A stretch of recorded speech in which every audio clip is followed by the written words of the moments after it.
Hello! Dahil summer ngayon, tara, puntahan natin tong Ace Water Spa. Itatry natin ang kanilang hydro massage. So, dahil nag-promo sila ng 450 instead 600 pesos, ginrab namin yan para matry natin ang hydro massage nila. So, pagpasok natin sa kanilang reception area, ayan, may makikita kang ganyan para magpa-picture-picture dyan. And of course, meron silang mini canteen. Pwede tayong umorder ng pagkain dyan habang naghihintay. And syempre, pagkatapos natin mag-swim. Ito nga pala ang kanilang swimming pool area.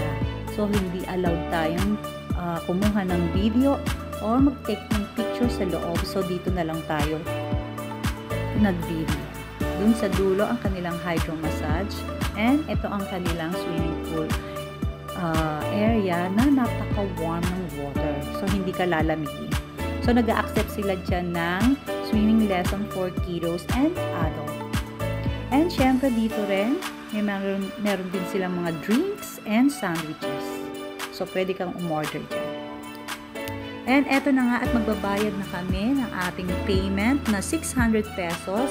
Pero, syempre, meron din silang pa-discount para sa senior and sa mga babies. And meron din siyempre silang dress code. Ayan, ang swimsuit and rash guard and spandex shorts. So, ayan na nga. Upon checking, magbibigay sila ng hair cup and ang kanilang locker clip. So, dito sa taas, aakyat tayo dito. I-check nila ang iyong daladalang swimsuit. Ayan. So, i-check nila kung tama ba yung dala-dala mong dress code. So, pagkatapos niyan, ayan, pwede na tayong pumasok sa kanilang locker room. Wow, ang laki ng locker room nila.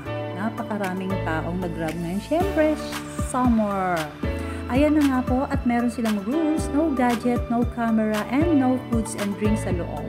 Ito ang ating locker. So, ayan, malaki-laki din. At pwede kayong maglagay ng bag and slipper. So, pagkatapos niyan, pwede na tayong pumasok at mag-swimming dyan sa loob. Meron silang steam bath at meron din silang hydro massage na pwedeng ma-relax ang iyong katawan. So, pagkatapos niyan, ayan, mayroon silang pa-blower para matuyo ang iyong buko. So, mag-enjoy tayo dyan, mga kamamshi ko. Ayan na, at nag-fresh ang ating face and ating katawan. So, ayan mga kamamshi ko, ano pang hinihintay ninyo? Pumunta na tayo dyan sa Ace Water Spa at mag-enjoy dahil summer ngayon.